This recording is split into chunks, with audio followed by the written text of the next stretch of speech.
এই যে এই ভ্যাকসিনের কথাই আমি গত ভিডিওতে বলেছি, অর্থাৎ ইনফ্লুয়েঞ্জা ভ্যাকসিন, যেটা ইনফ্লুভেক্স টেট্রা নামে পাওয়া যায়, অন্য কোম্পানিরও পাওয়া যায়। এই ভ্যাকসিনটি শীতের আগে যারা অ্যাজমা, হাঁপানি, শ্বাসকষ্ট, হৃদরোগ, হার্টের সমস্যা, কিডনির সমস্যা, লিভারের সমস্যা তারা দিতে পারেন। এই ভ্যাকসিন দিলে ওই রোগগুলোর প্রকোপ কমে যাবে।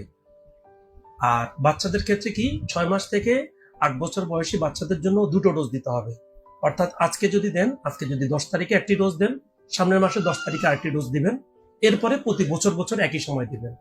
আর বড়দের ক্ষেত্রেও একই ডোজ, একটি ডোজ প্রতি বছর একটি করে দিবেন, প্রতি বছর এই সময়টাতে, শীতের আগের মুহূর্তে।